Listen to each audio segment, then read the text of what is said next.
학생 여러분 안녕하세요. 네. 자, 오늘로 앙상블 클래스 6주차가 되었습니다.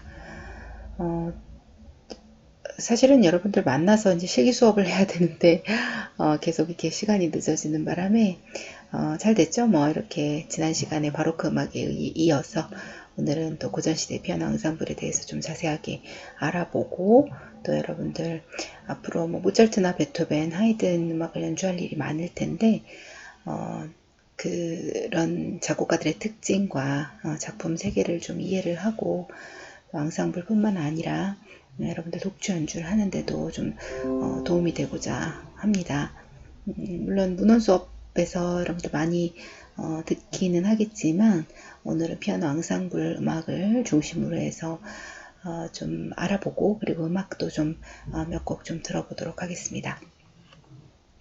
우선 지난 시간에 바하로 대표가 될 수 있는 바로크 시대에 대해서 좀 알아봤어요. 이제 바로크 시대에 바하 말고도 뭐 핸델이라든지 비발디라든지 여러 작곡가들이 있지만, 사실은 가장 대표적인 작곡가로 바하를 꼽을 수가 있겠죠. 핸델은 사실 피아노 그 건반악기 작품이 많지 않기 때문에 저희 수업에서 크게 언급을 하지 않았었습니다. 오늘은 이제 고전 시대로 넘어오죠. 이제 음악의 우리가 사조를 이제 순서대로 보자면 바로크 시대, 그 다음에 고전 시대, 그 이후에 낭만 시대가 오고요. 중간에 잠깐 그 인상주의 작곡가들이 있고, 그리고 이제 점점 현대로 넘어오기 시작을 합니다. 우선 고전 시대의 대표적인 작곡가, 뭐 너무나 잘 아는 모차르트, 하이든, 베토벤, 그 말고도 뭐 클레멘티, 콜라우 여러 작곡가가 있습니다만, 거의 뭐 이 세 작곡가의 작품만으로 또 이 고전시대를 다 논하기도 힘들 만큼 아주 지대한 공헌을 했다고 해도 과언이 아니죠.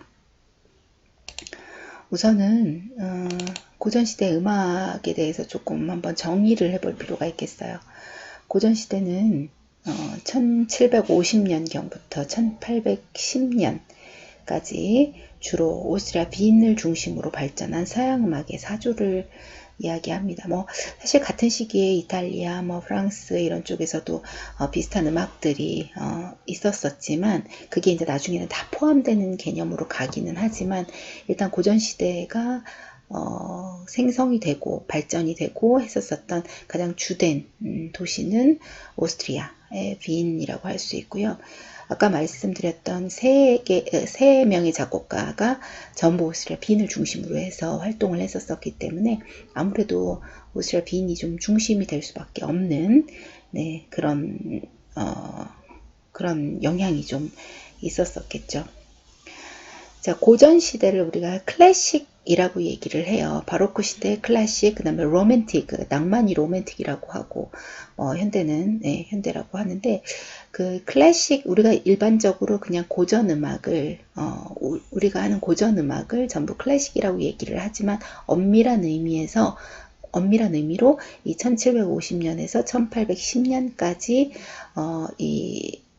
유행했었던, 그런 발전했었던 그런 서양음악을 지칭해서 클래식이라는 말을 쓰는데요. 이 클래식이라는 개념은 처음 나왔을 때는 시대 개념은 아니었었어요. 우리는 지금은 이제 그 시대로 얘기를 하지만, 시대 개념이 아니라 어떤 하이든, 모차르트, 베토벤 음악과 그 이외의 다른 음악들을 이렇게 구별하는 어떤 질적인 개념으로 쓰였었죠. 이런 것들이 이제 나중에는 베토벤, 모차르트, 하이든과 같은 작곡 양식을 썼기 때문에 나중에는 이 모든 이 비슷한 작곡 양식을 썼었던 다른 작곡가들, 그런 다른 작품들까지 통칭을 해서 시대 개념으로 또 클래식이라는 말이 이제 뒤늦게는 사용이 되게 됩니다. 클래식이라는 말 자체는 독일 문학이라는 독일 문학의 어떤 사조에서 따다가 명명을 했다고 합니다. 이 고전파 음악은 그냥 단순하게 얘기해서 자연스러움, 단순성, 보편성을 강조한 어떤 그런 결과물이라고 할 수 있어요. 자연스러움이라는 거는 말 그대로 뭐 어려운 변화라든지 이론적인 딱딱함이라든지 뭐 이런 거를 가지고 이렇게 듣기를 강요하지 않는 뭐 그런 감정적으로 자연스럽게 이렇게 느껴지는 어떤 가치 느끼게 하는 방식을 좀 추구하게 되죠. 단순성은 어떤 미묘적인 거, 아주 초창기에 가장 단순했었던 걸로 출발하는 뭐 그런 걸 얘기할 수 있고요. 그 다음에 보편성, 뭐 세계 모든 사람들이 다 알아들을 수 있는 어떤 세계성을 지향한다는 어떤 그런 의미를 가지고 있습니다. 자, 하지만 이런 생각들은 좀 초기에만 좀 강력했고, 시간이 지나면서는 약간, 시간이 지나면서 이제 베토벤 같이 약간 독창성을 가진 사람이 이렇게 등장을 하게 되면서 나중에는 좀, 이런 특징들이 좀 약화가 되죠. 그러면서 자연스럽게 또 이제 낭만 시대로 넘어가게 되는데, 우선은 이 고전파 음악의 좀 특징을 좀 알아볼 필요가 있겠어요. 일단은 형식의 어떤 그런 확립이 있을 수 있겠죠.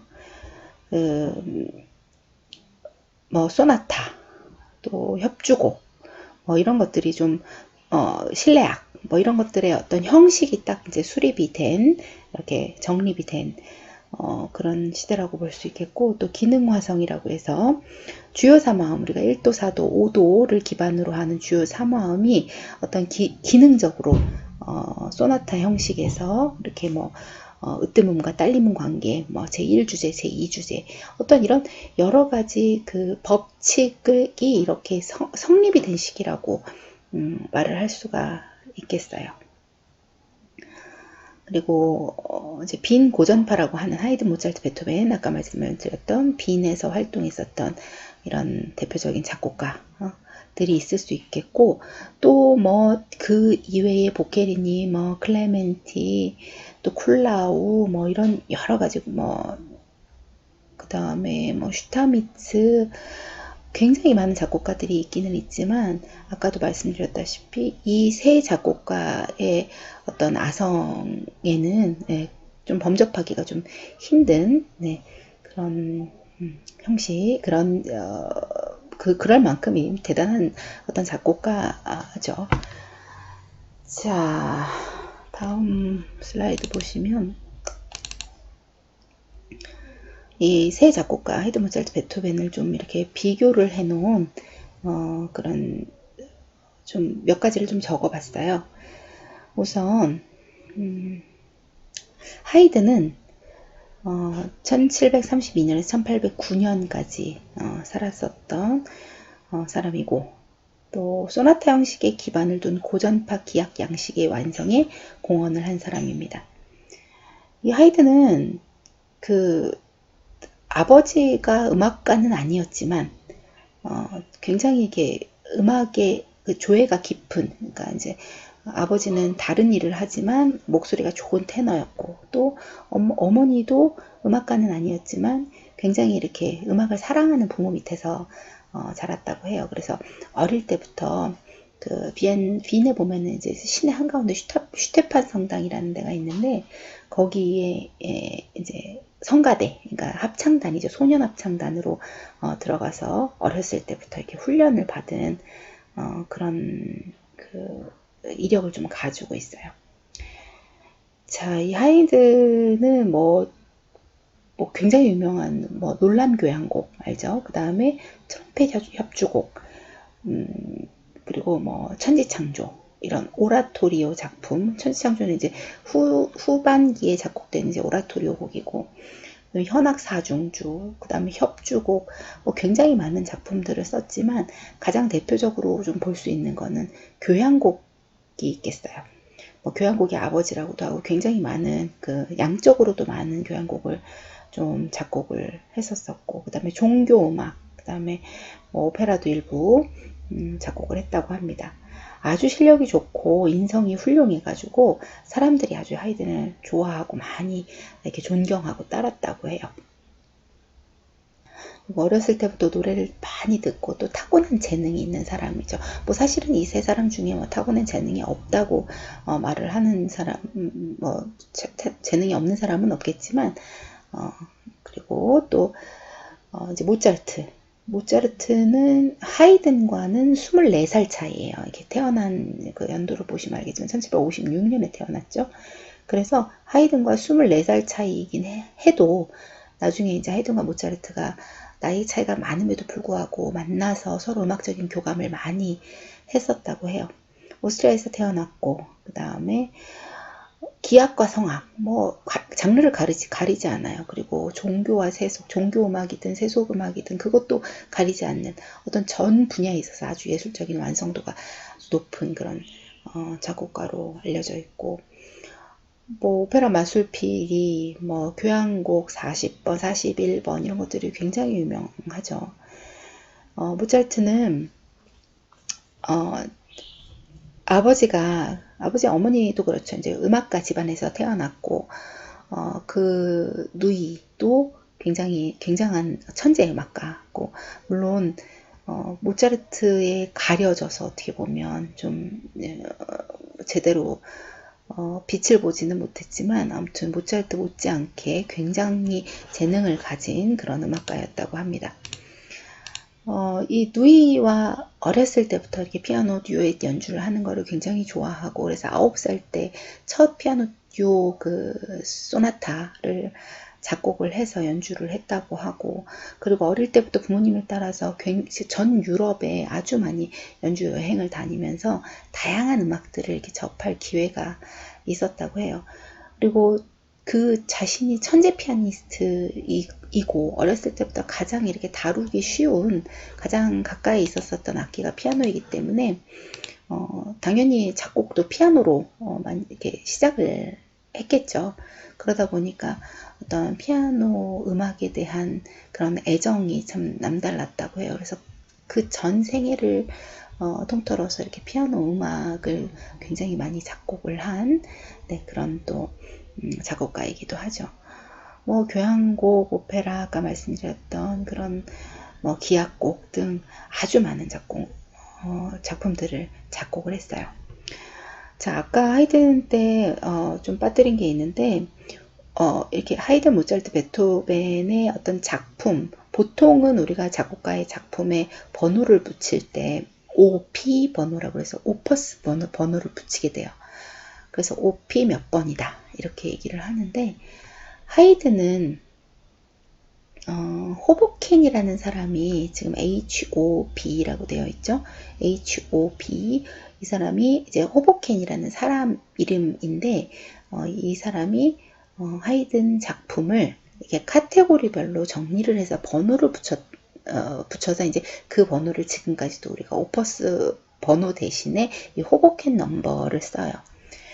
내가 호보켄 옆에다가 숫자 10하고 6을 로마 숫자를 써놨는데, 이 16이라는 카테고리, 그러니까 제가 아까 말씀드렸다시피 그 연대순이 아니라, 하이든 작품을 이제 연대순으로 나눈 게 아니라 카테고리별로, 예를 들면 피아노 건반악기 작품, 그 다음에 뭐 교향곡, 그 다음에 오라토리오, 뭐 그 다음에 현악사중주, 이런 식으로 카테고리별로 분류를 해서 그 중에 16이라는 카테고리가 피아노 작품들이에요. 그래서 여러분들이 하이든 소나타를 연주를 한다 그러면 대부분, 거의 모든 곡이 호보켄 대문자로 16이라고 쓰고 다시 몇 번 이렇게 연주를 하게 될 거예요. 그렇게 번호가 붙게 될 거예요. 그에 반해서 모차르트는 쾌헬 번호라는 K 번호를 쓰죠. 쾌헬이라는 독일의 학자가, 이 학자는 조금 특이한 이력이 있어요. 뭐 법학을 전공을 했는데 식물학자이기도 하고 또 음악학자이기도 해요. 그래서 굉장히 특이한 경력을 가지고 있는 쾌헬이라는 이 학자가 모차르트 음악을 또 번호대로 정리를 했죠. 그래서 우리가 모차르트 작품하고 하이든 작품은 오퍼스 번호를 쓰지 않고 이 호보켄 넘버, 쾌헬 넘버를 쓴다는 거, 여러분들 음악을 공부하는 사람이니까 좀 기본적으로 알아두면 좋을 것 같아요. 자, 베토벤은 1770년, 1829년, 1827년까지 살았던 사람이고, 나이 차를 보자면 하이든과 모차르트는 24살 차이가 나죠. 또 모차르트와 베토벤은 14살 차이가 나요. 그래서 모차르트가 이 세 사람이 다 이렇게 만난 적이 있을 것 같은데, 왜냐면 같은 도시에서 비슷한 시기에 이렇게 활동을 했었기 때문에 당연히 만날 기회가 있었겠죠. 그리고 베토벤은 심지어는 하이든에게 이렇게 음악을 배우기도 한, 그러니까 하이든이 스승이기도 한 그런 이제 관계이죠.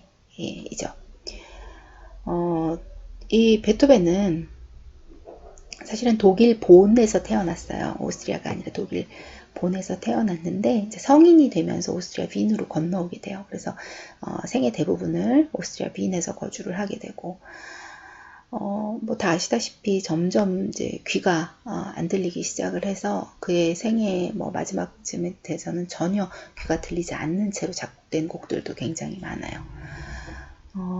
하일리겐슈타트 유서라는 게 있는데, 유서예요. 정말 그야말로 내가 죽으면 이렇게 해달라, 내가 죽을 것이다, 이렇게 해서 써내려간 글인데, 이 하일리겐슈타트 유서에 보면 베토벤이 얼마나 힘들게 살았는지, 아프게 살았는지를 볼 수가 있어요. 귀가 안 들리는 거는 물론이고 굉장히 여러 가지 질병이 있었다고 해요. 그래서 그 신체적인 고통이 굉장히 커서 그랬는지 성격도 좀 괴팍해지고, 그리고 이렇게 좀 자부심이 강하기도 하고, 사실 사진에서만 봐도 그 사람 인상만 보더라도 좀 성격이 보통 아니게 생기긴 했죠. 그래서 머리도 이렇게 곱슬곱슬하고 입도 꽉 다물고 있고 인상을 쓰고 있고, 근데 그런 어떤 표정이나 그런 성격이 그의 어떤 신체적인 어떤 약함 그리고 고통 이런 거에서 나오지 않았나라는 생각이 듭니다. 그래서 자기가 왜 이렇게 고통스러웠는지 나중에 좀 밝혀달라, 주변 사람들한테 그렇게 쓰고, 또 자기의 이제 그런 음악 인생, 예술의 인생, 그리고 자기의 어떤 가치관 이런 것들을 그 유서에 다 남겼다. 그래서 하일겐슈타트라는 도시에서 쓴 유서라고 해서 하일겐슈타트라는 슈타트 유서라고 해서 굉장히 베토벤의 어떤 생애에서 빼놓을 수 없는 그런 어떤 하나의 명제가 되겠죠.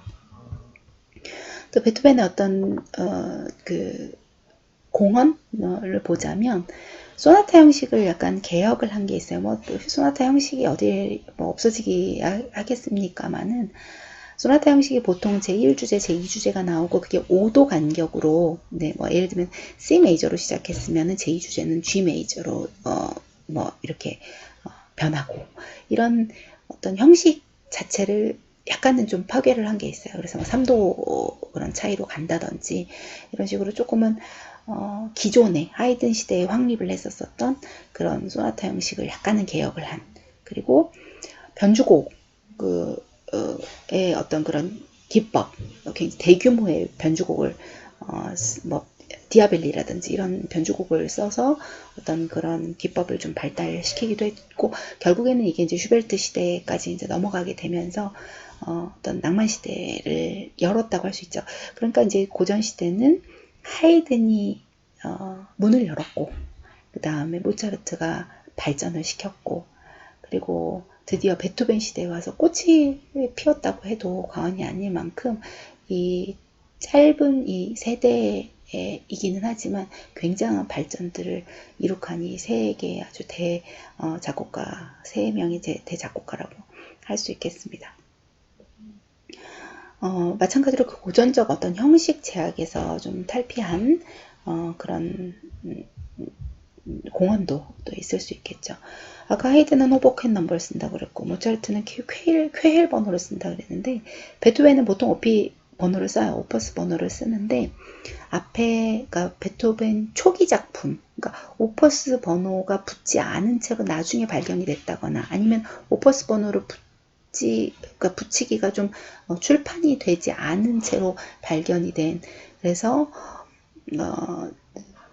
WOO라고 돼 있죠. 이게 Werk 오네 오프스잘이라고 해서 이제 이게 독일 말을 한자씩 이제 앞에를 떼어 놓은 건데, 이게 오퍼스 번호가 붙지 않은 작품이라는 그 뜻의 그 약자를 WOO라고 해서 이렇게 붙은 번호들도 있어요. 그래서 이게 붙었다면 뭐 베토벤 아니고도 이런 번호를 붙인 그런 작품들이 있기는 하지만 대부분 베토벤의 초기 작품에 붙은 번호라는 거를 여러분들 아시면 되겠어요. 워낙 지금 베토벤과 하이든과 모차르트가 이제 작품 수도 많고, 그리고 뭐 들어봐야 될 곡이 사실은 한두 곡이 아니죠. 피아노 곡만 하더라도 여러분 뭐 공부를 다 해보셔서 알겠지만 모차르트 소나타 엄청 많죠. 베토벤 소나타 32개나 되고 하이든 소나타도 굉장히 많아요. 50몇 개가 돼요. 그러니까 이거를 그러니까 피아노 곡만 그러니 피아노 앙상블 곡은 또 얼마나 많겠어요. 그래서 피아노 앙상블 곡을 뭐 다 들어볼 수는 없고, 다음 시간에는 우리 하이든과 베토벤 음악들을 좀 한번 들어보고, 모차르트는 좀 따로 별도로 분리를 좀 해야 될 것 같아요. 그래서 모차르트는 좀 한 시간을 따로 배정을 해서 모차르트 음악에 대해서 좀 심도 있게 투피아노 곡, 포인즈 곡 이거를 좀 죄송합니다. 모차르트 곡은 그렇게 따로 떼어서 한 시간을 내보기로 하고, 그리고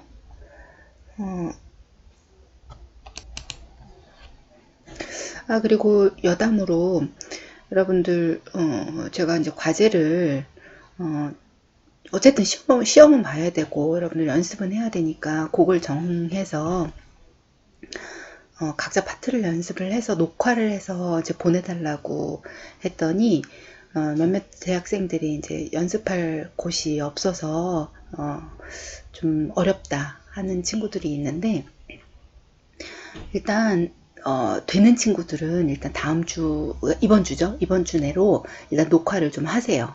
본인 연습하는 그 곡을 되는 데까지.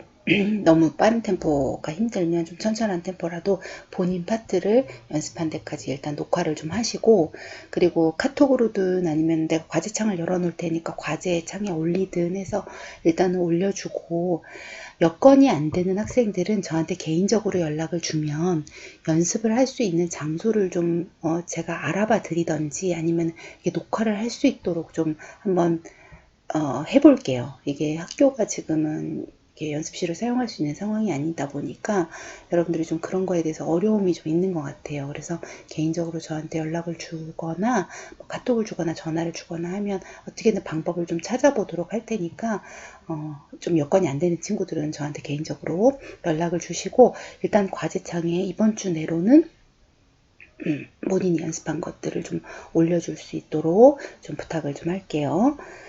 자, 그러면 이제 다음 시간에 이제 하이든과 베토벤 음악을 좀 들어보도록 할 건데, 사실은 원곡으로 되어 있는, 그러니까 오리지널로 포엔즈나 투피아노로 되어 있는 곡들은 모차르트가 굉장히 많고, 그다음에 하이든이랑 베토벤은 사실은 아주 많지는 않아요. 그래서 그래도 좀 제일 유명하다고 우리가 봤을 만한 곡들을 지금 제가 한 서너 개 정도 뽑아놨는데, 이거를 좀 들어보고, 하이든 뭐 베토벤 여러분들 뭐 너무나 잘 아는 작곡가들이니까, 그리고 특징도 너무나 잘 알고 있기 때문에 그런 것들을 좀 한번 들으면서 좀 한번 생각해 볼까 합니다. 그러면 이번 시간에는 이걸로 마치고, 그리고 다음 시간에 우리 음악을 들으면서 좀 다시 한번 얘기를 해보기로 하죠. 네, 그러면 다음 시간에 만나요.